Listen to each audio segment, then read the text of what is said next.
Hello बच्चों, कैसे हैं आप सभी लोग? क्या हाल चाल? बच्चों, लास्ट क्लास में हमने बात कर ली थी डाइजेशन इन अमीबा या कहें तो न्यूट्रिशन इन अमीबा की। आज की क्लास में आज हम बात करेंगे डाइजेशन इन ह्यूमन बॉडी या न्यूट्रिशन इन ह्यूमंस। मतलब कि जो लोग खाना खाते हैं, ठीक है, जो खाना खाते हैं हम सब, ठीक है, वो खाना हमारे पेट के अंदर जाता है। तो ये खाना हमारी बॉडी के अंदर कैसे डाइजेस्ट होता है, क्या क्या पूरा इसका प्रोसेस है, आज हम इसको इन डिटेल पढ़ेंगे। बच्चों, जैसे मैंने आपको लास्ट क्लास में एक बात बताया था, किसी भी टॉपिक को पढ़ने से पहले, मतलब किसी भी टॉपिक को डिटेल में पढ़ने से पहले उसका बेसिक समझना हमें ज़रूरी होता है।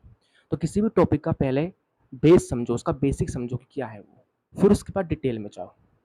तो आज का टॉपिक है हमारा ह्यूमन डाइजेस्टिव सिस्टम, या कह दो डाइजेशन इन ह्यूमन बॉडी, या फिर कह दो न्यूट्रिशन इन ह्यूमन बॉडी। बात एक ही है और ये क्लास 10th बोर्ड के एग्जाम की पॉइंट ऑफ व्यू से काफ़ी इंपॉर्टेंट है।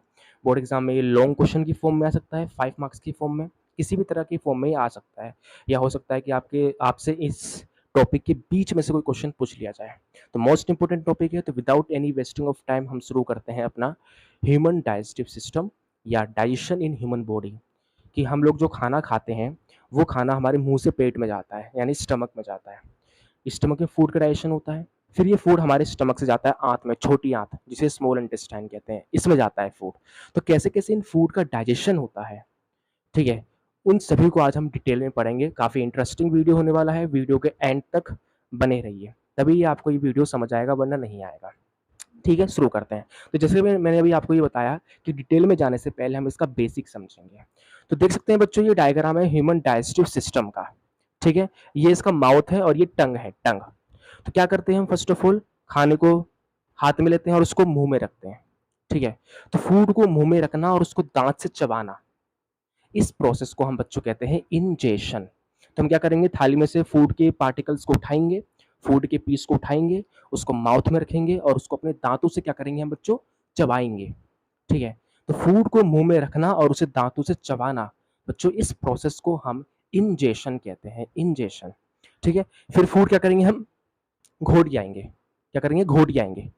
ठीक है, तो बच्चों फूड को जब घोटते हैं ना हम, तो इसे सोलोइंग कहते हैं। क्या कहते हैं इसको हम, सोलोइंग। क्या कहते हैं इसको बच्चों हम, सोलोइंग,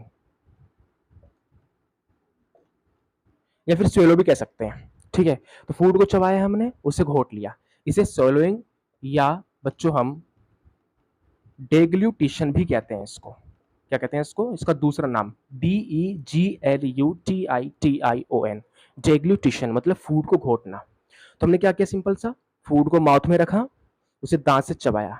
फूड को माउथ में रखने के प्रोसेस को और उसको दांत से चबाने के प्रोसेस को बच्चों हम कहते हैं इंजेशन। क्या कहते हैं उसको बच्चों, क्या कहते हैं हम इसको, इंजेशन, INGESTION।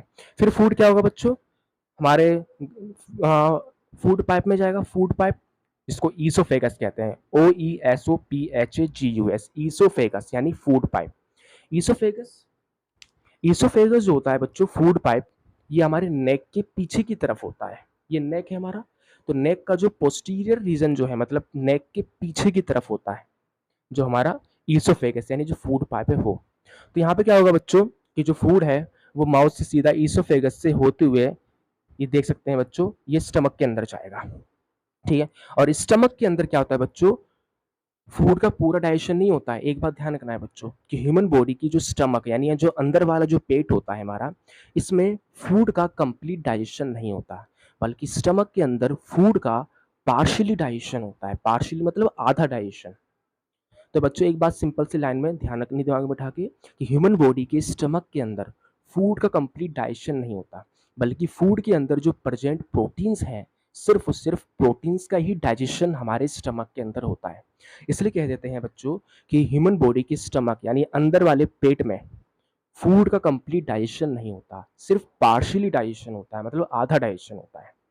फिर फूड जो होगा वो स्टमक से बच्चों जाएगा, ये देख सकते हैं, ये है स्मॉल इंटेस्टाइन। तो फूड जो होगा वो बच्चों स्टमक से जाएगा स्मॉल इंटेस्टाइन में, इसमें जाएगा स्मॉल इंटेस्टाइन में। ठीक है, तो फूड का क्या हुआ, यहाँ पे डाइजेशन हुआ। तो फूड का डाइजेशन कहाँ पे स्टार्ट हुआ बच्चों, स्टमक के अंदर। तो हमारे डाइजेस्टिव सिस्टम में जो दूसरा प्रोसेस है बच्चों, वो है डाइजेशन। क्या है, डाइजेशन। डाइजेशन में क्या होगा बच्चों कि फूड के अंदर प्रेजेंट जो कॉम्प्लेक्स पार्टिकल्स हैं, जैसे कार्बोहाइड्रेट हो गए, प्रोटीन्स हो गए, फैट हो गए, ये सब कॉम्प्लेक्स सब्सटेंस होते हैं। तो डाइजेशन में क्या होता है बच्चों, इन कॉम्प्लेक्स सब्सटेंस जो होते हैं, कॉम्प्लेक्स सब्सटेंस ये टूट जाते हैं छोटे छोटे सिंपलर सब्सटेंस में in the presence of digestive enzyme, and this process is known as digestion. और डाइजेशन बच्चों ये बात ध्यान रखनी है, डाइजेशन जो होता है ह्यूमन बॉडी में वो माउथ से ही स्टार्ट हो जाता है। कैसे होता है इसको भी हम डिटेल में पढ़ेंगे, मैं आपको बस सिर्फ बेसिक बता रहा हूँ। तो वीडियो को एंड तक बने रहिए, काफी इंटरेस्टिंग वीडियो होने वाला है।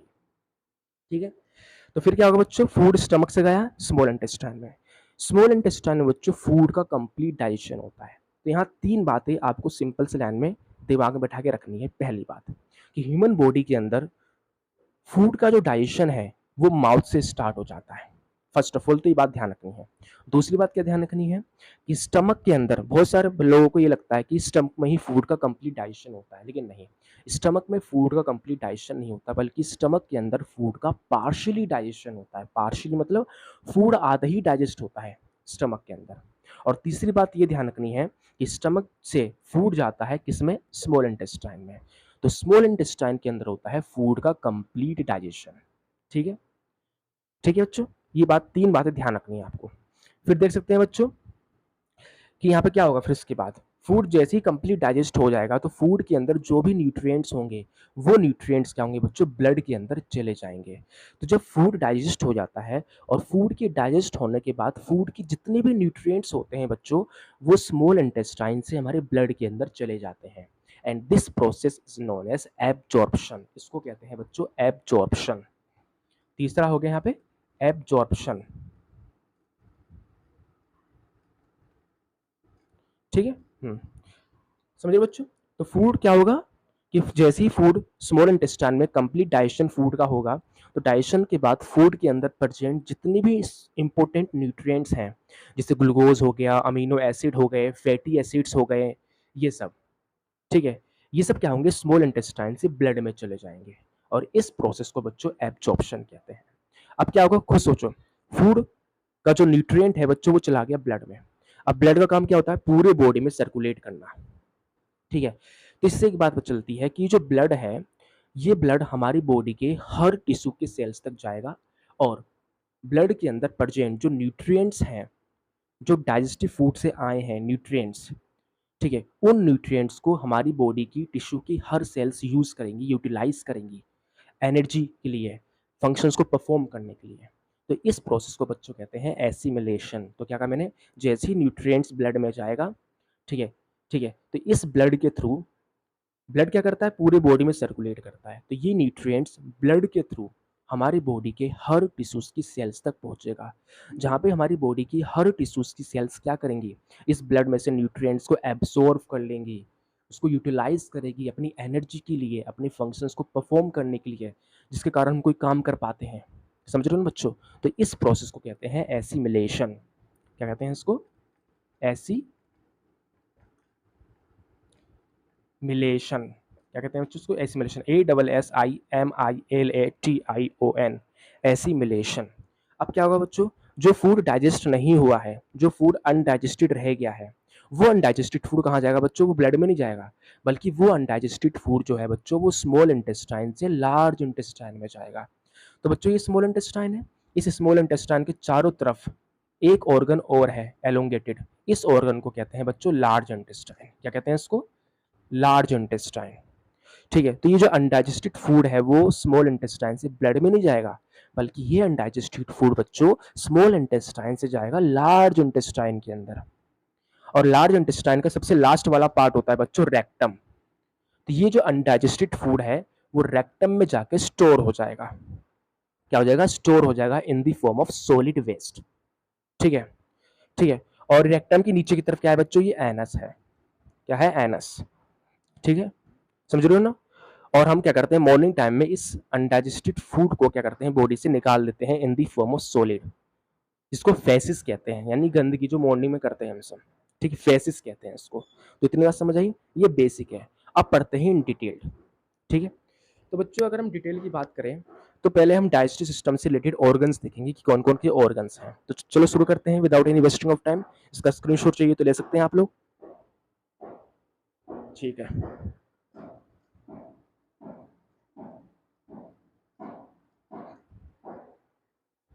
बच्चों, ह्यूमन का डाइजेस्टिव सिस्टम जो होता है, डाइजेस्टिव सिस्टम क्या, ह्यूमन बॉडी का डाइजेस्टिव सिस्टम जो है बच्चों, ये दो पार्ट से बना होता है। यस, पहला जो पार्ट होता है बच्चों वो होता है alimentary canal. Alimentary canal, ALIMENTORY, alimentary canal, जिसको कॉमनली हम गट भी कहते हैं, GUT गट, GUT गट। दूसरा जो होता है बच्चों वो होता है एक्सेसरी, या कह सकते हैं दूसरा जो होता है वो होता है डाइजेस्टिव ग्लैंड्स। डाइजेस्टिव ग्लैंड्स, ठीक है। अब क्वेश्चन आपके माइंड में ये राइज हो रहा है, ग्लैंड्स क्या होते हैं? तो बच्चों ये ध्यान रखो, ग्लैंड्स, ग्लैंड्स दो तरह के होते हैं, ये आप आने वाले चैप्टर्स में पढ़ोगे। ग्लैंड्स दो तरह के होते हैं, ये आप आने वाला बायोलॉजी का second chapter control and coordination में पढ़ोगे ग्लैंड्स क्या है। फिर भी मैं आपको बता देता हूँ बच्चों, ग्लैंड्स ये बॉडी के ऐसे पार्ट्स होते हैं जो हॉर्मोन्स को सिक्रीट करते हैं। हॉर्मोन्स एक टाइप का केमिकल होता है। फिलहाल अपने याद रखिए, दो तरह के होते हैं glands, endocrine glands, exocrine gland. Endocrine glands बच्चों ऐसे ग्लैंड्स हैं जो हॉर्मोन्स का सिक्रीशन करते हैं, जिनके अंदर बहुत सारी पाइप्स होती हैं जिनको डक्ट कहते हैं। और एक्सोक्राइन ग्लैंड बच्चों ये ऐसे ग्लैंड होते हैं जो हार्मोन सिक्रीट नहीं करते, ठीक है। और इनके अंदर क्या होती है बच्चों, डक्ट्स नहीं होती, ये डक्टलेस होती है, ठीक बच्चों। सॉरी मैंने उल्टा बोल दिया। एंडोक्राइन ग्लैंड्स बच्चों ये ऐसे ग्लैंड्स होते हैं जो हार्मोन्स का सिक्रेशन करते हैं, जिनके अंदर डक्ट्स नहीं होती। तो एंडोक्राइन ग्लैंड्स बच्चों डक्टलेस होती है। एक्सोक्राइन ग्लैंड्स बच्चों ये ऐसे ग्लैंड्स होते हैं जो हार्मोन्स का सिक्रेशन नहीं करते, ठीक है। और एक्सोक्राइन ग्लैंड्स के अंदर बहुत सारी पाइप्स होती हैं, उन पाइप्स को डक्ट कहते हैं।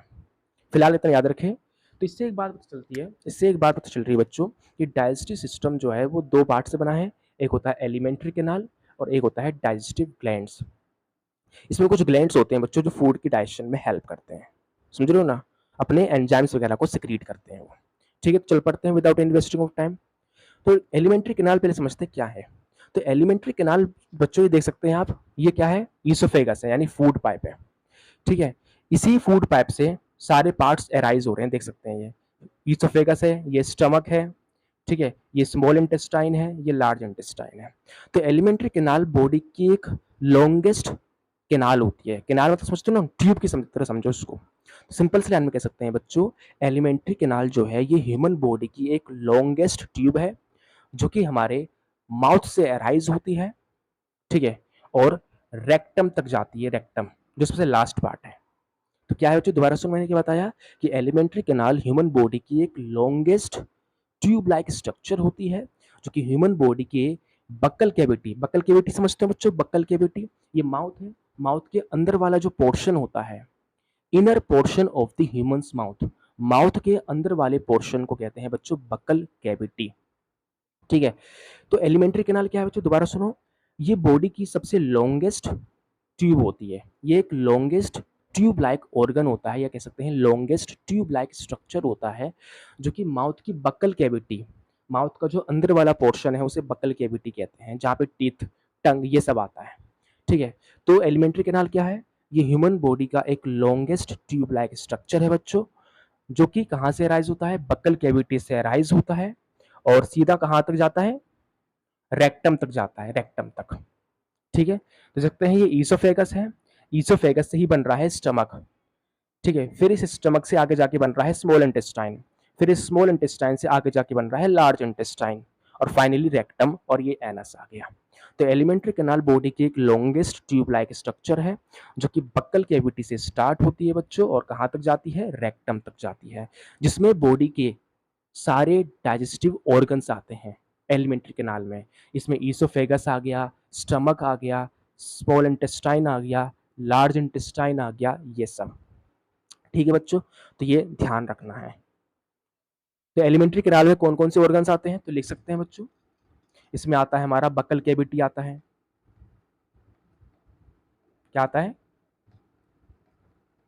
बक्कल कैविटी, बक्कल कैविटी मतलब माउथ है, माउथ का जो अंदर वाला पोर्शन होता है बच्चों, अंदर वाला पोर्शन उसे बक्कल कैविटी कहते हैं, जिसमें टंग यानी जीभ, टिथ, ये सब आता है, ठीक है। दूसरा आता है बच्चों ईसोफेगस, OESOPHAGUS, OESOPHAGUS, ईसोफेगस, जिसको कॉमनली फूड पाइप भी कहते हैं, ठीक है। फिर आता है इसमें बच्चों हमारा स्टमक। क्या आता है इसमें हमारे बच्चों? स्टमक, यानी अंदर वाला जो पेट होता है उसे स्टमक कहते हैं, स्टमक, ठीक है। फिर आता है बच्चों इसमें हमारा स्मॉल इंटेस्टाइन। क्या आता है? स्मॉल इंटेस्टाइन, ये स्मॉल इंटेस्टाइन है। और इस स्मॉल इंटेस्टाइन के चारों तरफ है बच्चों लार्ज इंटेस्टाइन। क्या है ये? Large intestine. तो इतना आपको बेसिक पता होना चाहिए, तो इतना आपको बेसिक पता होना चाहिए कि डाइजेस्टिव सिस्टम में कौन कौन सी ऑर्गन्स आते हैं। पहला बकल कैविटी आता है, दूसरा ईसोफेगस आता है जिसको हम फूड पाइप भी कहते हैं कॉमन लैंग्वेज में, जो नेक के पीछे की तरफ होता है। फिर स्टमक आता है, ठीक है, जहाँ पे फूड का पार्शियली मतलब आधा डाइजेशन होता है। फिर स्मॉल इंटेस्टाइन आता है जहाँ पे फूड का कंप्लीट डाइजेशन होता है। और फिर लार्ज इंटेस्टाइन आता है जहाँ पे फूड का कोई डाइजेशन नहीं होता, बल्कि बॉडी के अंदर वो फूड जो बच गए हैं, जो डाइजेस्ट नहीं हुए हैं, ठीक, वो अनडाइजेस्टेड फूड लार्ज इंटेस्टाइन के सबसे लास्ट पार्ट रेक्टम में आके स्टोर होते हैं टेम्पररी, कुछ समय के लिए, और in the form of solid waste एनएस के थ्रू बॉडी से आउट हो जाते हैं, ठीक है। ये बेसिक है डाइजेस्टिव ऑर्गन्स के। तो ये सारे ऑर्गन्स हैं जो डाइजेशन में पार्टिसिपेट करते हैं। तो ये बेसिक आपको फर्स्ट ऑफ ऑल पता होना चाहिए, इंपॉर्टेंट है ये बच्चों। ना अब आप बढ़ते हैं डाइजेस्टिव ग्लैंड्स पे। बच्चों डाइजेस्टिव ग्लैंड जो होते हैं ह्यूमन डाइजेस्टिव सिस्टम में, वो तीन तरीके के होते हैं। पहला आता है बच्चों इसमें salivary gland, salivary gland, salivary gland बच्चों ये ऐसे ग्लैंड होते हैं जो सलाइवा का सिक्रेशन करते हैं। सलाइवा मतलब लार, समझ रहे हो ना, थूक, इन सब का जो सिक्रेशन करते हैं बच्चों वो होते हैं सलाइवरी ग्लैंड। ये तीन तरह के होते हैं बॉडी के अंदर, सब submandibular salivary gland, parotid salivary gland and sublingual salivary gland. ये सब आपको नहीं पढ़ना है क्योंकि आपके सिलेबस में नहीं है। फिलहाल आपने इतना याद रखें कि सलाइवरी ग्लैंड जो होता है बच्चों, ठीक है, ये ऐसे ग्लैंड्स होते हैं जो सलाइवा का सिक्रेशन करते हैं। सलाइवा यानी लार, जिसके अंदर हमारे एंजाइम्स, आयंस, ये सब पड़े होते हैं जो फूड की डाइजेशन में हेल्प करते हैं, ठीक है। अब मैं बात करूं बच्चों सलाइवरी ग्लैंड ये होता कहाँ है, तो मैंने बताया बच्चों माउथ है, माउथ के अंदर वाले पोर्शन को बकल कैविटी कहते हैं, ठीक है। तो सिंपल से लाइन में कह सकते हैं बच्चों कि सलाइवरी ग्लैंड हमारी बकल कैविटी के आउटसाइड होता है। कहाँ पे होता है? आउटसाइड। तो ये ध्यान रखना है बच्चों, तो यहाँ लिख सकते हैं कि दे present outside the buccal cavity, ये बकल कैविटी के आउटसाइड होता है, ठीक है। तो क्या बात याद रखनी है आपको सलाइवरी ग्लैंड के बारे में कि बच्चों सलाइवरी ग्लैंड ये एक टाइप की स्पेशल टाइप की ग्लैंड होती है, ठीक है, जो कि हमारी बकल कैविटी के आउटसाइड होती है। तो कह सकते हैं salivary gland situate outside the buccal cavity. अब बकल कैविटी क्या है? माउथ के अंदर वाले पोर्शन जिसमें टंग, टीथ ये सब होता है, उसे बकल कैविटी कहते हैं। तो इस बकल कैविटी के आउटसाइड, बकल कैविटी के आउटसाइड हमारा सलाइवरी ग्लैंड प्रेजेंट होते हैं। सलाइवरी ग्लैंड तीन टाइप्स के होते हैं।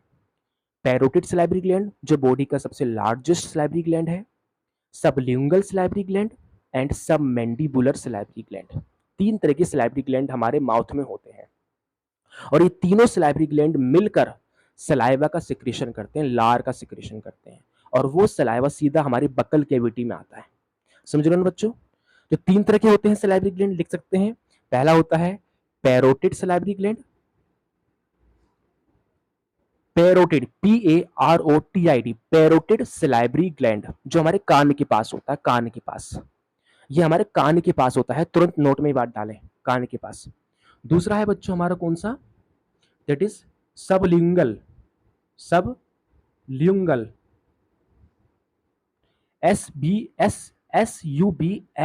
SUBLINGUAL, sublingual salivary gland. ये हमारे टंग के नीचे होता है, जीभ के नीचे, और ये बॉडी का सबसे स्मॉलेस्ट सलाइवरी ग्लैंड होता है, ये भी ध्यान रखें। और आखिरी जो है बच्चों यहाँ पे तीसरा, यहाँ लिख दे रहा हूं यहाँ पे, वो होती है सब मैंडिबुलर, सब मैंडिबुलर सैलिवरी ग्लैंड, ठीक है। जहां पे पैरोटिड सैलिवरी ग्लैंड बच्चों कान के पास होती है, ये बॉडी की सबसे लार्जेस्ट सैलिवरी ग्लैंड है। सबलिंगुअल सैलिवरी ग्लैंड बॉडी की सबसे स्मॉलेस्ट सैलिवरी ग्लैंड है, ये टंग के नीचे होती है, हमारी जीभ के नीचे। और तीसरी है सबमैंडिबुलर सैलिवरी ग्लैंड, ये जो हमारा नीचे वाला जबड़ा है ना, लोअर जो, वहां पे होती है ये, ठीक है बच्चों। और ये तीनों के तीनों सैलिवरी ग्लैंड हमारे बक्कल केविटी के आउटसाइड होती है। और इन तीनों सैलिवरी ग्लैंड का एक ही मेन फंक्शन है, क्या? सलाइवा यानी लार को सिक्रीट करना। ये तीनों सलाइवरी ग्लैंड मिलकर सलाइवा बनाते हैं, और ये सलाइवा हमारी बक्कल कैविटी में आता है जब हम खाना खाते हैं। तो जब खाने को मुंह में डालते हैं बच्चों, जब खाने को मुंह में रखते हैं, ठीक है, तो ये तीनों सलाइवरी ग्लैंड जो है वो न्यूरॉन से आने वाले सिग्नल के थ्रू एक्टिवेट होते हैं। एक्टिवेट होने के बाद सलाइवा बनाते हैं काफी ज्यादा अमाउंट में, और फिर ये सलाइवा हमारे माउथ में आता है, और वो सलाइवा हमारे माउथ में प्रेजेंट जो फूड है उससे आके मिक्स हो जाता है और फूड का डाइजेशन स्टार्ट कर देता है। इसलिए बच्चों कहते हैं कि फूड का डाइजेशन हमारे माउथ से ही स्टार्ट हो जाता है, तो ये भी बात ध्यान रखें। तो ये है सलाइवरी ग्लैंड। अगर आपको ये सब याद नहीं रखना तो आप सिंपल से लाइन में याद रख सकते हैं कि सलाइवरी ग्लैंड हमारी बक्कल कैविटी के आउटसाइड होता है, जिसका सिंपल सा मेन फंक्शन है सलाइवा को सिक्रीट करना, बस। ये सिर्फ मैंने आपको नॉलेज के लिए बताया है कि सलाइवरी ग्लैंड बॉडी में 3 टाइप्स के होते हैं, पैरोटिड, सबलिंगुअल एंड सबमैंडिबुलर, मैंने आपको बता दिया है, ठीक है बच्चों। फिर आप बढ़ते हैं नेक्स्ट ग्लैंड की तरफ, इसका स्क्रीनशॉट लेना चाहते तो ले सकते हैं, ठीक है बच्चों। बढ़ते हैं नेक्स्ट, इसे मिटा रहा हूं इन सबको,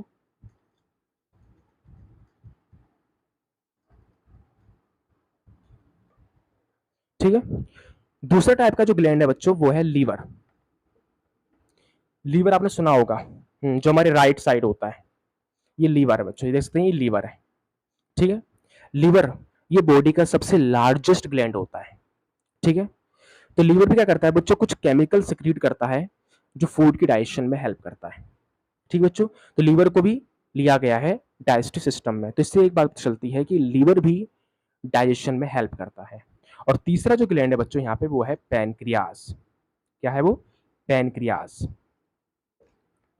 पैनक्रियाज ही बच्चों एक टाइप की ग्लैंड होती है, एक टाइप की ग्लैंड होती है।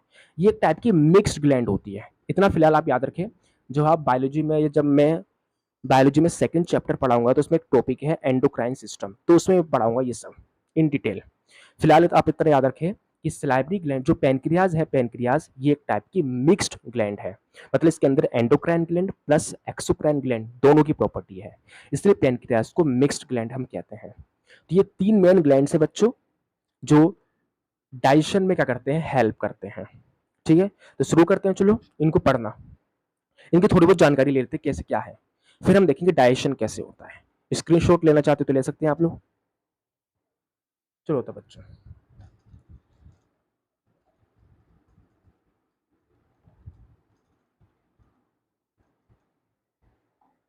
इसके पहले मैंने आपको बताया बक्कल कैविटी के बारे में। बक्कल कैविटी है क्या? बक्कल कैविटी, तो बच्चों हमारे माउथ का जो अंदर वाला पोर्शन होता है, ठीक है, जिसमें हमारा टंग होता है, ठीक है, टीथ होता है एंड पैलेट होता है, टंग, टीथ, पैलेट। तो ये माउथ है, माउथ का जो अंदर वाला पोर्शन जिसमें हमारा टंग, टीथ, ठीक है, और पैलेट ये सब होते हैं, उसे बक्कल कैविटी कहते हैं। तो सिंपल कह सकते हैं the inner most portion of the mouth, mouth के अंदर वाले पोर्शन को कहते हैं बच्चों क्या? बक्कल कैविटी, जिसमें हमारा टंग आता है, टीथ आता है एंड पैलेट आता है। टंग क्या है बच्चों? टंग एक टाइप का मस्कुलर ऑर्गन है, ये ध्यान रखेंगे आप, ये एक तरह का मस्कुलर ऑर्गन है बच्चों। मस्कुलर ऑर्गन जो किससे बना होता है? मसल से बना होता है। कौन सी टाइप की मसल से बना होता है बच्चों? ये स्केलेटल मसल से बना होता है, ठीक है। फिलहाल आप ये याद रखें। तो टंग एक टाइप का मस्कुलर ऑर्गन है जो एक मसल से बना होता है, और उस मसल को बच्चों कहते हैं स्केलेटल मसल। क्या कहते हैं उसको? Skeletal muscle. ये स्केलेटल मसल से बना हुआ होता है, ठीक है। इसके फंक्शंस की बात करें बच्चों तो टंग के बहुत सारे फंक्शंस होते हैं। पहला फंक्शन, ये स्पीच में हेल्प करवाता है। टंग जो होता है बच्चों वो स्पीच में हेल्प करवाता है, पहला फंक्शन तो इसका ये हो गया, ठीक है। दूसरा फंक्शन क्या होता है बच्चों कि जो हम फूड पार्टिकल जो माउथ में रखते हैं, ठीक है, तो इस फूड को एक सपोर्ट देता है, जिसकी वजह से हम फूड को क्या करते हैं, इधर से उधर कर पाते हैं। आपने फूड को मुंह में रखा, इस तरफ रखा, तो आप टंग के थ्रू क्या करते हैं, फूड को इस तरफ रख पाते हो। तो सिंपल सा दूसरा फंक्शन इसका ये है बच्चों कि जो टंग है, ठीक है, ये हमारे फूड को एक तरह का सपोर्ट देता है, ठीक है, जिसके थ्रू क्या करते हैं, हम दांत के थ्रू फूड को चबा पाते हैं। तो इसका दूसरा मेन फंक्शन है किसका, टंग का। किसका, टंग का। फिलहाल आप इतना याद रखें। तो टंग क्या है, एक मस्कुलर ऑर्गन है जो स्केलेटल मसल से बना हुआ होता है। इसके दो मेन फंक्शन है, पहला कि ये स्पीचिंग में हेल्प करवाता है, और दूसरा जो हम फूड माउथ में रखते हैं, ठीक है, ठीक उस फूड को एक तरह का सपोर्ट देता है, जिसके थ्रू हम दांत से क्या करते हैं, फूड को चबा पाते हैं। ठीक बच्चों, तो ये है हमारा टंग। और अगर आपको डिटेल में पढ़ना है तो आप ये क्लास 11th में पढ़ोगे इन डिटेल कि टंग के बारे में, कि पेपिले क्या होता है, टंग किस किस टाइप की मसल से बना होता है, कौन कौन सी मसल्स इन्वॉल्व रहती है, कौन कौन सी नर्व्स होती है जो टंग की मूवमेंट को कंट्रोल करती है। तो फिलहाल मैं आपको बता दूं बच्चों, टंग के मूवमेंट को जो नर्व कंट्रोल करती है, उस नर्व का नाम है हाइपोग्लोसल नर्व। क्या नाम है उसका, हाइपोग्लोसल नर्व। ये बॉडी की 12th क्रेनियल नर्व होती है, और ये क्रेनियल नर्व जो है यानी हाइपोग्लोसल नर्व, ये हमारे टंग में आके सप्लाई होती है, जो टंग की मूवमेंट को कंट्रोल करने में हेल्प करती है। ठीक है बच्चों, टंग समझ आया ना। बात करें टिथ की, जैसा कि आप सभी जानते हैं बच्चों, टिथ जो होते हैं वो 4 टाइप्स के होते हैं। ठीक है, incisor teeth, canine teeth, premolar teeth and molar teeth. ये आप इजीली पढ़ सकते हैं, इसे पढ़ाने की जरूरत नहीं है, और आपने छोटी क्लास में भी ये सब पढ़ा है। ठीक है, टिथ के बारे में ना। बात करते हैं बच्चों पैलेट, ये क्या होता है, PALATE। बच्चों जब आप टंग को जब ऊपर करते हैं अपने मुंह में ऊपर इस तरह से, तो आपको ऊपर की तरफ एक हार्ड पार्ट फील होता है इस तरह से। जैसे टंग है, इसे ऊपर की तरफ करो इस तरह से। तो आप जब टंग को अपने ऊपर की तरफ करते हो मुंह में, मुंह के अंदर जब आप टंग को ऊपर की तरफ जब टच करते हो, तो आपको एक हार्ड पार्ट फील होता है। इसी हार्ड पार्ट को बच्चों कहते हैं पैलेट। तो पैलेट जो होता है बच्चों, ये काफी हार्ड होता है, या कह सकते हैं बच्चों कि बकल कैविटी का जो रूफ है, रूफ, उसे पैलेट कहते हैं, जो काफी हार्ड होता है। ये दो तरह के होते हैं, hard palate and soft palate. ये सब आपको पढ़ने की जरूरत नहीं है। तो पैलेट क्या है बच्चों, आपको सिंपल सी लाइन में याद रखना है कि बकल कैविटी का जो रूफ होता है, रूफ, क्या कहा मैंने, बकल कैविटी का जो रूफ है, रूफ, उसे पैलेट कहते हैं, जो काफी हार्ड होता है। ठीक है, बकल कैविटी के फ्लोर में क्या क्या आता है, बकल कैविटी के फ्लोर में आते हैं टंग। बकल कैविटी का फ्लोर है ये नीचे वाला हिस्सा, टंग, जिसमें टंग आ रहा है, टीथ भी आता है। और वहीं बकल कैविटी के रूफ में क्या आता है, बकल कैविटी के रूफ में आता है पैलेट, जो काफी हार्ड होता है। तो आई थिंक आपको बकल कैविटी समझ आया होगा। नाउ अब बढ़ते हैं ईसोफेगस की तरफ। स्क्रीनशॉट ले सकते हैं।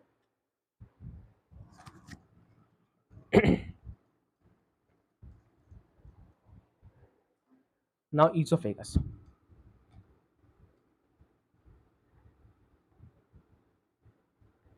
ईसोफेगस बच्चों फर्स्ट ऑफ ऑल तो ये पता होना चाहिए, इसको कॉमनली हम फूड पाइप भी कहते हैं। क्या कहते हैं इसको बच्चों, फूड पाइप। क्या कहते हैं इसको, फूड पाइप। दूसरी बात आपको ये पता होना चाहिए कि ईसोफेगस जो है बच्चों, ये एक तरह की बिल्कुल पाइप की तरह है। तो दूसरी बात ये ध्यान रखनी है, ये ट्यूब लाइक ऑर्गन होता है, ट्यूब लाइक स्ट्रक्चर होता है, ये कह सकते हैं ट्यूब लाइक ऑर्गन होता है एक तरह का। क्या होता है, एक ट्यूब लाइक ऑर्गन, देख सकते हैं बिल्कुल ट्यूब की तरह। ये जो बक्कल कैविटी से कहां से स्टार्ट होता है, ये स्टार्ट्स फ्रॉम बकल कैविटी। ये हमारे स्टार्ट्स फ्रॉम बकल कैविटी, ये बकल कैविटी से ही स्टार्ट होता है। ठीक है, और कहां तक जाता है ये, till the end, and gut starts from buccal cavity to the till the end. कहां तक जाता है, एंड तक जाता है। ये देख सकते हैं बकल कैविटी से स्टार्ट हो रहा है, इसी से क्या बन रहा है, ये जा रहा है हमारे कहाँ को, किसको ज्वाइन कर रहा है, ये हमारे स्टमक को ज्वाइन कर रहा है। तो कह सकते हैं सिंपल से लाइन है बच्चों की, starts from buccal cavity and गज टू द स्टमक, एंड गज टू द स्टमक, स्टमक, ये स्टमक तक जाता है। तो कह सकते हैं बच्चों की जो ईसोफेगस है, ये हमारी बक्कल कैविटी से स्टार्ट होता है और स्टमक से जाके कंटिन्यू होता है। ठीक है, और फिर स्टमक फर्दर कंटिन्यू होता है किसके साथ, स्मॉल इंटेस्टाइन के साथ, और स्मॉल इंटेस्टाइन आगे जाके कंटिन्यू होता है किसके साथ? लार्ज इंटेस्टाइन के साथ। समझ रहे हो बच्चों, कोई दिक्कत? और अगली बात ये ध्यान रखनी है बच्चों कि ये 25 सेंटीमीटर लॉन्ग ट्यूब होती है। कितनी? 25 सेंटीमीटर। इसकी जो लेंथ पूरी 25 सेंटीमीटर होती है, और ये एक मस्कुलर ट्यूब होती है जो कि स्मूथ मसल से बनी होती है। किससे बनी होती है बच्चों? ये स्मूथ मसल से। तो मैंने क्या बताया आपको बच्चों कि जो ईसोफेगस को कॉमनली फूड पाइप कहते हैं, ये एक ट्यूब लाइक ऑर्गन है जो हमारी बक्कल कैविटी से स्टार्ट होता है और स्टमक तक जाता है। ये एक 25 सेंटीमीटर लॉन्ग ट्यूब होती है, ठीक है, और ये एक स्पेशल टाइप की मसल से बनी होती है, मतलब ये एक मस्कुलर ट्यूब है। और ये कौन सी मसल से बनी होती है बच्चों? ये बनी होती है स्मूथ मसल से। किससे बनी होती है? स्मूथ मसल से। इतनी बार समझे ईसोफेगस के बारे में क्या है? सिंपल सा, बस इसका एक ही काम है, क्या करना कि माउथ में जो हम फूड रख रहे हैं, वो फूड को जब हम घोटते हैं तो वो ईसोफेगस में जाता है, तो उस फूड को स्टमक तक ले जाना, उस फूड को स्टमक तक ले जाना, ये काम होता है ईसोफेगस का। कोई बड़ी बात नहीं है, ठीक है बच्चों। स्क्रीनशॉट लीजिए, नेक्स्ट ऑर्गन की तरफ बढ़ते हैं, स्टमक की तरफ। बच्चों वीडियो को स्किप मत करना, बहुत इंटरेस्टिंग वीडियो है, ठीक है। Now stomach.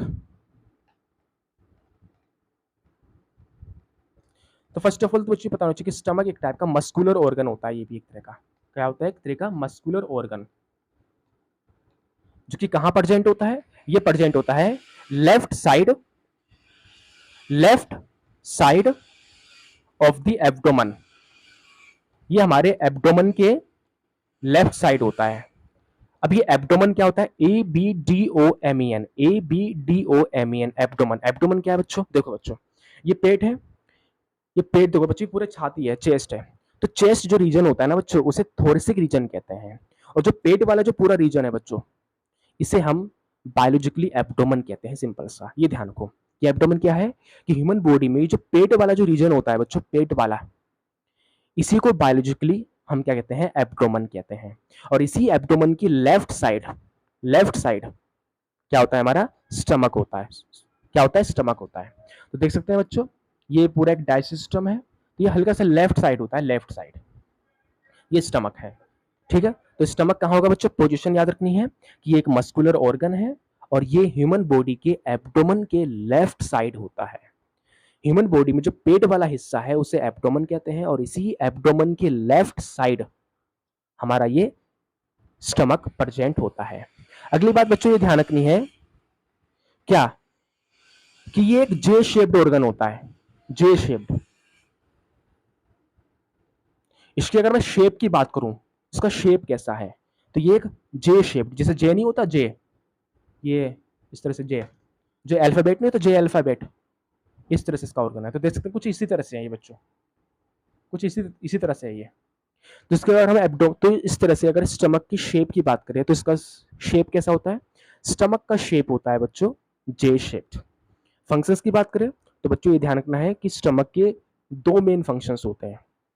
पहला मेन फंक्शन कि स्टमक के अंदर फूड का पार्शियली डाइजेशन होता है। तो कह सकते हैं कि स्टमक जो होता है वो फूड के डाइजेशन में हेल्प करता है, पहला फंक्शन। और दूसरा मेन फंक्शन ये है स्टमक का बच्चों, कि जो स्टमक है वो बहुत सारे सब्सटेंस का एब्जॉर्प्शन भी करता है। एब्जॉर्प्शन समझ रहे हो ना? जब कोई सब्सटेंस हमारे ऑर्गन से ब्लड में चला जाए तो उसे एब्जॉर्प्शन कहते हैं। जैसे न्यूट्रिएंट्स स्मॉल इंटेस्टाइन से ब्लड में आता है तो ये एब्जॉर्प्शन हो गया। उसी तरह से बहुत सारे सब्सटेंस बच्चे ऐसे होते हैं जो स्टमक से ही एब्जॉर्ब हो जाते हैं। कुछ लोग जो अल्कोहल पीते हैं, अल्कोहल, तो अल्कोहल में 20% अल्कोहल जो है वो हमारे स्टमक से ही एब्जॉर्ब हो जाता है ब्लड के अंदर। समझ रहे हो ना? तो ये बात ध्यान रखनी है। तो स्टमक के दो मेन फंक्शन है। पहला फंक्शन कि ये फूड की डाइजेशन में हेल्प करता है, और दूसरा फंक्शन कुछ सब्सटेंस ऐसे होते हैं बच्चों जो स्टमक से ही एब्जॉर्ब हो जाते हैं। तो दूसरा फंक्शन इसका ये है कि ये एब्जॉर्प्शन में भी हेल्प करता है। कौन? स्टमक।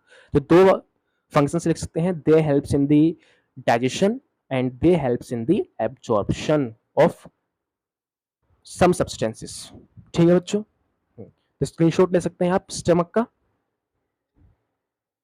नाउ बात करेंगे लार्ज इंटेस्टाइन के बारे में। किसके बारे में? सॉरी, स्मॉल इंटेस्टाइन के बारे में। स्मॉल इंटेस्टाइन, स्मॉल इंटेस्टाइन की अगर मैं बात करूं बच्चों,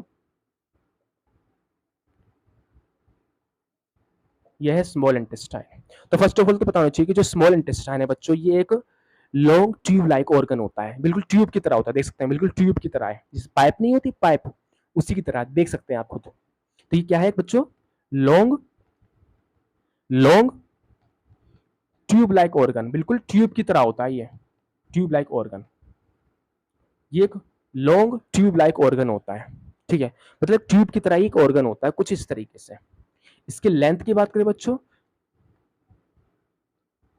तो इसकी जो लेंथ होती है बच्चों वो 6 से 6.5 मीटर के बीच में इसकी लेंथ होती है।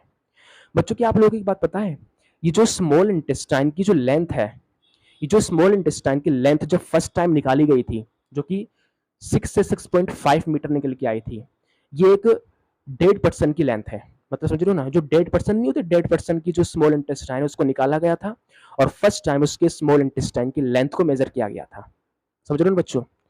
तो ये जो आपको किताबों में ये जो स्मॉल इंटेस्टाइन की जो लेंथ पढ़ाई जाती है, ठीक है, ये मरे हुए आदमी की लेंथ है ये, ठीक है, लेकिन एक्चुअल में एक लिविंग बॉडी के अंदर, एक लिविंग ह्यूमन बीइंग में जो स्मॉल इंटेस्टाइन की जो लेंथ होती है वो 2.5 मीटर से 3 मीटर के बीच में होती है। क्या कहा मैंने, ये जो 6 से 6.5 मीटर जो लेंथ बताई गई है किताब में, ये एक मरी हुए इंसान की स्मॉल इंटेस्टाइन की लेंथ है। तो एक्चुअल में एक लिविंग ह्यूमन बॉडी की स्मॉल इंटेस्टाइन की लेंथ जो होती है वो 2.5 मीटर से 3 मीटर के बीच में होती है। ऐसा क्यों होता है, मरने के बाद क्या होता है बच्चों, जो स्मॉल इंटेस्टाइन जो होती है वो स्टीच हो जाती है, खिंच जाती है, जिसकी वजह से इसकी लेंथ इंक्रीज हो जाती है। नहीं तो एक लिविंग ह्यूमन बॉडी में जो स्मॉल इंटेस्टाइन की जो लेंथ होती है वो 2.5 मीटर से 3 मीटर होती है, ठीक है। और ये जो लेंथ पढ़ाई जाती है आपको 6 से 6.5 मीटर की जो लेंथ पढ़ाई जाती है, ये एक मरे हुए इंसान की स्मॉल इंटेस्टाइन की लेंथ है। ये भी ठीक है, ये भी ठीक है, बस अंतर ये है कि ये डेड पर्सन की स्मॉल इंटेस्टाइन की लेंथ है, तो ये एक लिविंग पर्सन की स्मॉल इंटेस्टाइन की लेंथ है। बस आपको ये ध्यान रखना है, ठीक है, स्मॉल इंटेस्टाइन के बारे में, ठीक है। स्मॉल इंटेस्टाइन का काम क्या होता है, स्मॉल इंटेस्टाइन के बच्चों इसके भी दो मेन फंक्शन होते हैं, ठीक है। पहला फंक्शन होता है कि helps they helps in complete digestion, ये कंप्लीट डाइजेशन में हेल्प करता है बच्चों। स्टमक में फूड का आधा डाइजेशन होता है और बाकी का जो कंप्लीट डाइजेशन, जो स्टमक में फूड का आधा डाइजेशन होता है और बाकी का जो डाइजेशन है वो स्मॉल इंटेस्टाइन के अंदर होता है, इसलिए स्मॉल इंटेस्टाइन में फूड का कंप्लीट डाइजेशन होता है, ठीक है। और दूसरा जो मेन फंक्शन है इसका वो है एब्जॉर्प्शन। क्या, एब्जॉर्प्शन। फूड जब कंप्लीट डाइजेस्ट हो जाता है तो फूड के अंदर जो भी न्यूट्रिएंट्स हैं वो हमारे स्मॉल इंटेस्टाइन से ही ब्लड में जाते हैं, ठीक है। दूसरा काम क्या हो गया बच्चों स्मॉल इंटेस्टाइन का, एब्जॉर्प्शन का। क्या, एब्जॉर्प्शन का। तो स्मॉल इंटेस्टाइन क्या है, स्मॉल इंटेस्टाइन एक लॉन्ग ट्यूब लाइक ऑर्गन है बच्चों, जो कि हमारे स्टमक से राइज होती है और कहां पे जाके खत्म होती है, ये लार्ज इंटेस्टाइन पे जाके खत्म होती है। तो ये बात भी अपने नोट में लिख ले कि जो स्मॉल इंटेस्टाइन जो है बच्चों, ये एक लॉन्ग ट्यूब लाइक ऑर्गन होता है जो कि ह्यूमन बॉडी की स्टमक से ये अराइज होती है और सीधा हमारे लार्ज इंटेस्टाइन पे जाके खत्म होती है। देख सकते हैं लार्ज, देख सकते हैं ये स्टमक से राइज हो रही है और लार्ज इंटेस्टाइन पे आके खत्म हो रही है। कौन, स्मॉल इंटेस्टाइन। तो ले सकते हैं small intestine starts from the stomach and terminate into the large intestine. इसकी लेंथ कितनी है, 6 से 6.5 मीटर है। ये एक डेड पर्सन की स्मॉल इंटेस्टाइन की लेंथ है। वहीं एक लिविंग पर्सन की स्मॉल इंटेस्टाइन की लेंथ कितनी होती है, 2.5 मीटर से 3 मीटर के बीच में होती है। इसके दो मेन फंक्शन है कि ये फूड की कंप्लीट डाइजेशन में हेल्प करती है और एब्जॉर्प्शन में हेल्प करती है। बच्चों जो स्मॉल इंटेस्टाइन है इसके 3 पार्ट्स होते हैं, ठीक है। तो पार्ट्स का डिस्कशन कर लेते हैं थोड़ा बहुत, स्क्रीनशॉट ले लीजिए। चलो तो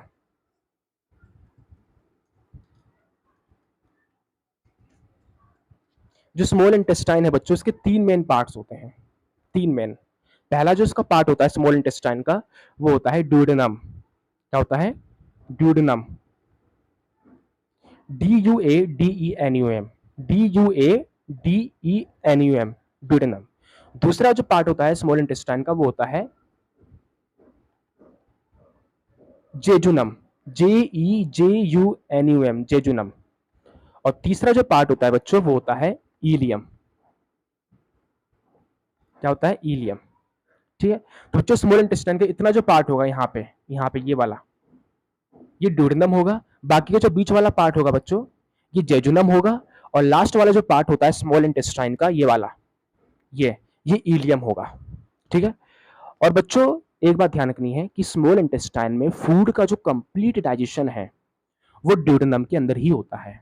इस बात को ध्यान रखिए, आपसे 1 नंबर में पूछ सकता है, बोर्ड एग्जाम में कहीं भी पूछ सकता है कि ह्यूमन बॉडी के स्मॉल इंटेस्टाइन में फूड का कंप्लीट डाइजेशन किस पार्ट में होता है। तो ह्यूमन बॉडी के स्मॉल इंटेस्टाइन के ड्यूडेनम में, किसमें, ड्यूडेनम में फूड का कंप्लीट डाइजेशन होता है। तो ये बात ध्यान रखेंगे आप। ठीक है, ठीक है बच्चों, ये बात ध्यान रखेंगे। और ये हमारे स्मॉल इंटेस्टाइन का एक वाइडेस्ट पार्ट होता है। दूसरा है जेजुनम। जेजुनम का मतलब होता है एम्प्टी। एम्प्टी क्यों? देखो बच्चों, जब किसी इंसान की डेथ हो जाती है और जब उसके स्मॉल इंटेस्टाइन का जब पोस्टमार्टम किया जाता है और उसके स्मॉल इंटेस्टाइन के जब जेजुनम वाले पार्ट को देखा जाता है तो बिल्कुल खाली रहता है, इसलिए जेजुनम का मतलब होता है एम्प्टी, इसमें कुछ नहीं होता बच्चों। और तीसरा है इलियम। इलियम जो होता है बच्चों, ये स्मॉल इंटेस्टाइन का सबसे लास्ट पार्ट है। इलियम स्मॉल इंटेस्टाइन का सबसे लास्ट पार्ट है, जो कि हमारे लार्ज इंटेस्टाइन से कनेक्ट रहता है। ठीक है। तो ड्यूडेनम स्मॉल इंटेस्टाइन का फर्स्ट पार्ट है जिसमें फूड का कंप्लीट डाइजेशन होता है, और ये हमारी स्मॉल इंटेस्टाइन का सबसे वाइडेस्ट पार्ट है, चौड़ा पार्ट। दूसरा है जेजुनम। जेजुनम जो होता है बच्चों, ये हमारे स्मॉल इंटेस्टाइन का मिडिल पार्ट होता है, जो हाईली कोल्ड रहता है, कोल्ड रहता है इस तरह से। ठीक है। और तीसरा है इलियम। इलियम जो होता है ये हमारे स्मॉल इंटेस्टाइन का लास्ट पार्ट होता है, ये वाला। ठीक है। और ये भी हाईली कोल्ड रहता है। ठीक है। और ये हमारी लार्ज इंटेस्टाइन से कनेक्टेड रहता है। ठीक है बच्चों, इतनी बात समझ आई। ये इसके पार्ट्स हैं। और कौन से पार्ट में कंप्लीट डाइजेशन होगा फूड का? ड्यूडेनम के अंदर। ठीक है। स्मॉल इंटेस्टाइन समझ आया ना। अब बात करेंगे लार्ज इंटेस्टाइन के बारे में। फिर लार्ज इंटेस्टाइन को पढ़ने के बाद देखेंगे फूड का डाइजेशन कैसे होता है।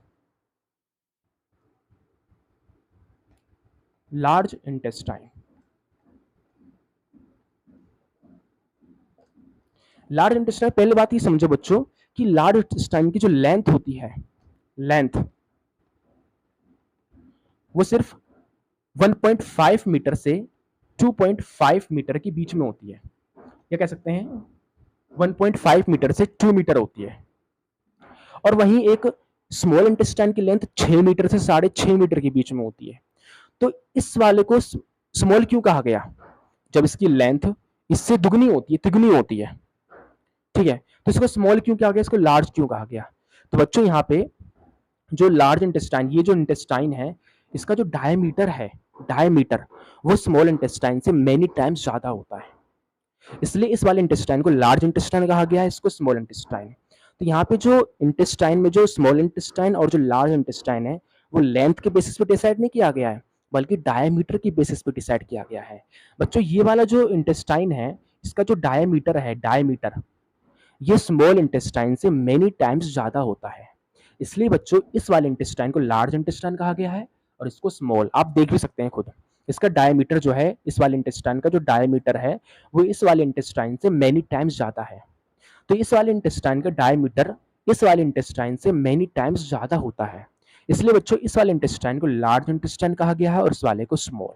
तो समझ आया इसको लार्ज क्यों कहा गया और इसको स्मॉल क्यों कहा गया? तो यहाँ पे लार्ज और स्मॉल लेंथ के बेसिस पे नहीं है, बल्कि डायमीटर के बेसिस पे रखा गया है। ठीक है बच्चों, तो ये बात ध्यान रखना है आपको। अगली बात, ये होता कहाँ है बच्चों? तो ये क्या करता है, जो लार्ज इंटेस्टाइन है surrounds the small intestine, surrounds the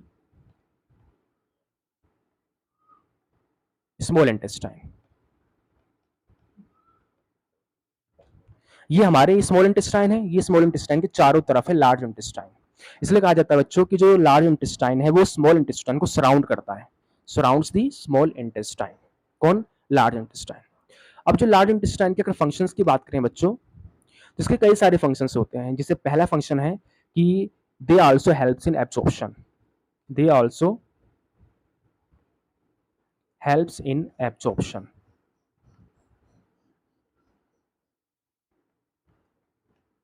absorption बच्चों, स्मॉल इंटेस्टाइन एंड स्टमक की तरह लार्ज इंटेस्टाइन भी क्या करता है? एब्जॉर्प्शन में हेल्प करता है।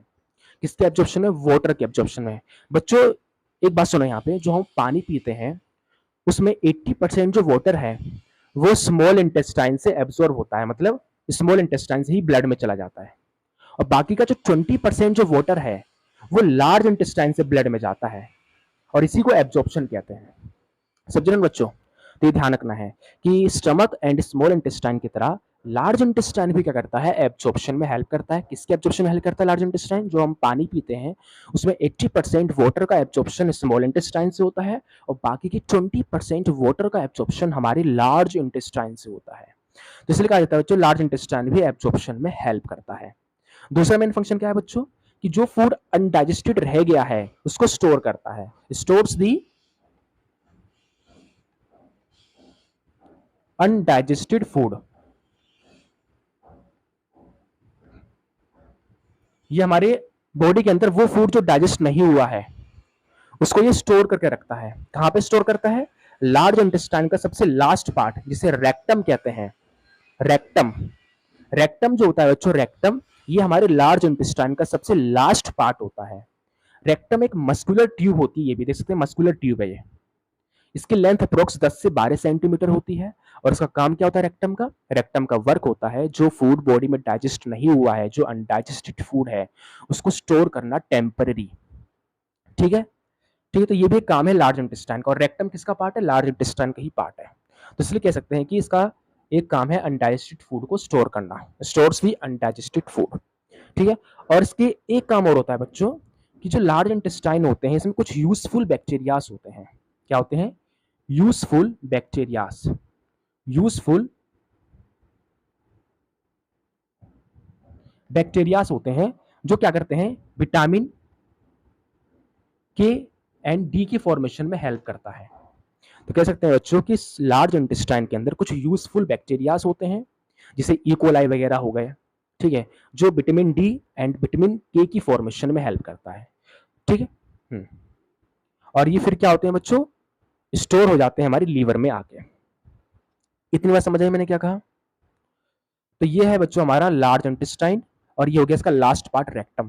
वैसे बच्चों लार्ज इंटेस्टाइन की भी 3 मेन पार्ट्स होते हैं। वैसे आपको पढ़ने की जरूरत नहीं है क्योंकि सिलेबस में नहीं है, फिर भी मैं आपको बता सकता हूँ एक बार। इसका स्क्रीनशॉट ले सकते हैं।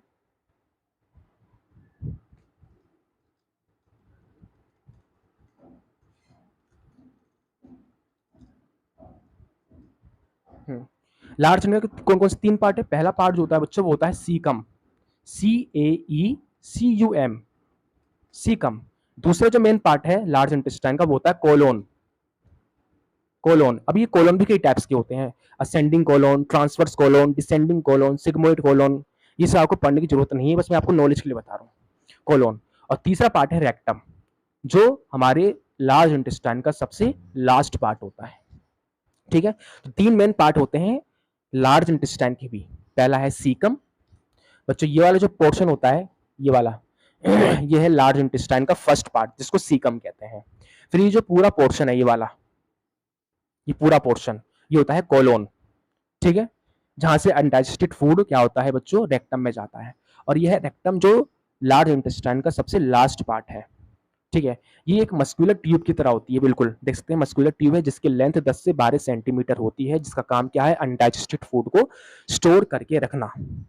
ठीक है ना बच्चों? बच्चों यहाँ देख सकते हैं ये सीकम है, सीकम में बाहर की तरफ ये देख सकते हैं एक फिंगर लाइक स्ट्रक्चर निकल रहा है। इस फिंगर लाइक स्ट्रक्चर को बच्चों हम कहते हैं अपेंडिक्स। आपने सुना होगा बच्चों कि कहते हैं किसी के मुंह से सुना होगा कि इसे अपेंडिक्स हो गया है। तो ये अपेंडिक्स क्या है बच्चों? अपेंडिक्स कुछ नहीं है, ये एक बॉडी का वेस्टिजियल ऑर्गन है। क्या है बच्चों? ये एक वेस्टिजियल ऑर्गन, एक वेस्टिजियल ऑर्गन है, मतलब बॉडी का ऐसा ऑर्गन, ठीक है, जो बॉडी के किसी काम में नहीं आता, ऐसे ऑर्गन को कहते हैं वेस्टिजियल ऑर्गन। और अपेंडिक्स हमारी बॉडी का एक वेस्टिजियल ऑर्गन है जो कि लार्ज इंटेस्टाइन के सीकम वाले पार्ट में रहता है। तो ये लार्ज इंटेस्टाइन है, ये लार्ज इंटेस्टाइन का सीकम पार्ट है। तो इस सीकम पार्ट का जो पोस्टीरियर सरफेस है, पीछे वाला सरफेस, लार्ज इंटेस्टाइन के सीकम पार्ट का जो पीछे वाला सरफेस है वहां पे एक फिंगर लाइक स्ट्रक्चर निकलता है। इस फिंगर लाइक स्ट्रक्चर को अपेंडिक्स कहते हैं। और अपेंडिक्स हमारी बॉडी का एक वेस्टिजियल ऑर्गन होता है। क्या होता है? वेस्टिजियल ऑर्गन, जिसका कुछ काम नहीं होता बॉडी में, जिसका कुछ काम नहीं होता बॉडी में। लेकिन हाँ बच्चों, अगर इस अपेंडिक्स में अगर सूजन हो गया, इस अपेंडिक्स में अगर इन्फ्लामेशन हो जाए, इन्फ्लामेशन, इन्फ्लामेशन मतलब अगर इस अपेंडिक्स में सूजन हो जाए ठीक है, तो इसकी वजह से क्या होता है, जो अपेंडिक्स जो होता है वो फूल जाता है। अपेंडिक्स की लेंथ अप्रोक्स 7 से 8 सेंटीमीटर के बीच में होती है, लेकिन जब अपेंडिक्स में स्वेलिंग हो जाती है तो इसकी लेंथ 25 सेंटीमीटर से भी ज्यादा बढ़ जाती है। समझ रहे हो ना? ठीक है, ठीक है। इस कंडीशन को बच्चों कहते हैं हम अपेंडिसाइटिस। क्या कहते हैं इस कंडीशन को? अपेंडिसाइटिस। अपेंडिसाइटिस। जो ह्यूमन बॉडी के अपेंडिक्स में जब सूजन हो जाए तो सूजन की वजह से अपेंडिक्स फूल जाता है। ठीक है, इस कंडीशन को अपेंडिसाइटिस कहते हैं, जिसकी वजह से पेट में बहुत तेज से दर्द होता है और किसी किसी का अपेंडिक्स फट जाता है। क्यों? फूलने की वजह से। क्योंकि अपेंडिक्स की एवरेज लेंथ 7 से 8 सेंटीमीटर होती है। तो जब अपेंडिक्स फटती है, जब अपेंडिक्स फूलता है, जब उसमें सूजन होता है, तो इसकी लेंथ 30 सेंटीमीटर से भी ऊपर चली जाती है। और जैसे ही अपेंडिक्स की लेंथ 35 सेंटीमीटर से ऊपर जाती है, 35 सेंटीमीटर से ऊपर जाती है, वैसे ही अपेंडिक्स फटती है। और जैसे ही अपेंडिक्स फटता है तो इसके अंदर तरह तरह के हार्मफुल केमिकल्स रखे होते हैं जो ब्लड के थ्रू पूरी बॉडी में चला जाता है, और अगर इसका टाइम से ट्रीटमेंट ना हुआ तो इंसान की डेथ भी हो सकती है। तो ये काफी खतरनाक डेंजरस ऑर्गन भी है बॉडी के अंदर स्वेलिंग के टाइम पर। तो समझ आया अपेंडिक्स क्या है? और ये कहाँ होता है? ये हमारे लार्ज इंटेस्टाइन का फर्स्ट पार्ट, जिसको सीकम कहते हैं, सीकम, CAECUM, सीकम, उसके पीछे की तरफ होता है ये।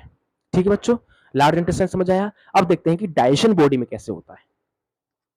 स्क्रीनशॉट ले लीजिए।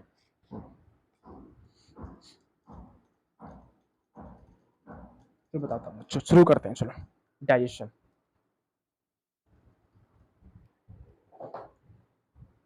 देखो बच्चों, पूरा पाथ बना हुआ है यहाँ पे, आप देख लेना एक बार। फूड को हम क्या करते हैं बच्चों? माउथ में रखते हैं। ठीक है, फूड को हम क्या करते हैं? माउथ में रखते हैं और उसको चबाते हैं। क्या करते हैं? चबाते हैं। ठीक है, तो फूड पार्टिकल है, फूड है। ठीक है, फूड को हमने क्या किया बच्चों? माउथ में रखा। जैसे बच्चों फूड को माउथ में रखते हैं तो उसे हम दांत से चबाते हैं। इस प्रोसेस को हम कहते हैं इंजेशन। क्या कहते हैं इसको हम? इंजेशन। जैसे आप बच्चों हम फूड को दांत से चबाते हैं, ठीक है, तो फूड की चारों तरफ थूक लग जाता है। उस थूक को हम कहते हैं सलाइवा। क्या कहते हैं? सलाइवा। तो मैंने क्या बताया? फूड को माउथ में रखेंगे, उसे दांत से चबाएंगे। जैसे ही दांत से चबाएंगे उसे, तो फूड की चारों तरफ थूक लग जाएगा, यानी सलाइवा लग जाएगा। और इस सलाइवा के अंदर बच्चों एक इंपॉर्टेंट एंजाइम होता है, एंजाइम। इस एंजाइम को सलाइब्री अमाइलेज कहते हैं। क्या कहते हैं इसको? Salivary amylase. SALIBARAMYLASE, salivary amylase. इसका काम क्या होता है बच्चों? कि फूड के अंदर जो हमारा कार्बोहाइड्रेट एक टाइप का ग्लूकोज होता है, ये मान लो। ठीक है, तो फूड के अंदर ना एक टाइप का कार्बोहाइड्रेट होता है जिसे स्टार्च कहते हैं। अब स्टार्च क्या है बच्चों? सिंपल सा समझो, स्टार्च एक टाइप का कार्बोहाइड्रेट है। ये कॉम्प्लेक्स कार्बोहाइड्रेट होता है। क्या कहा मैंने? स्टार्च एक टाइप का कॉम्प्लेक्स कार्बोहाइड्रेट है जो हमारे फूड के अंदर होता है। और इस स्टार्च यानी कार्बोहाइड्रेट का डाइजेशन हमारे माउथ से ही स्टार्ट हो जाता है। ये बात ध्यान रखेंगे, अपने नोटबुक में लिखेंगे कि कार्बोहाइड्रेट का डाइजेशन हमारे माउथ से ही स्टार्ट हो जाता है। तो ये सलाइवरी अमाइलेज होगा, इस स्टार्च पे आके एक्ट करेगा। ठीक है, जिसकी वजह से जो स्टार्च है बच्चों, स्टार्च वो सिंपलर सब्सटेंस, जैसे माल्टोज हो गया, माल्टोज में ब्रेक हो जाएगा। माल्टोज एक सिंपलर सब्सटेंस होता है। तो स्टार्च क्या है? स्टार्च एक कॉम्प्लेक्स सब्सटेंस है जो फूड के अंदर है, और स्टार्च एक टाइप का कार्बोहाइड्रेट है, कॉम्प्लेक्स कार्बोहाइड्रेट। सलाइब्री अमाइलेज ने इस स्टार्च पे आके एक्ट किया, और इस सलाइब्री अमाइलेज एंजाइम ने क्या किया बच्चों? इस स्टार्च को ब्रेक कर दिया सिंपलर सब्सटेंस में, जिसको माल्टोज कहते हैं। ठीक है, जिससे क्या होता है, हमारे मुंह के अंदर अप्रोक्स 30% जो डाइजेशन है बच्चों स्टार्च का यानी कार्बोहाइड्रेट का, वो माउथ में ही हो जाता है। कहाँ हो जाता है? माउथ में। तो ध्यान रखेंगे बच्चों कि फूड है, फूड को जैसे ही माउथ में रखेंगे, उसे दांत से चबाएंगे, तो सलाइवरी ग्लैंड्स क्या करेंगे? सलाइवा सेक्रेट करेंगे, और ये सलाइवा हमारे फूड से आके मिक्स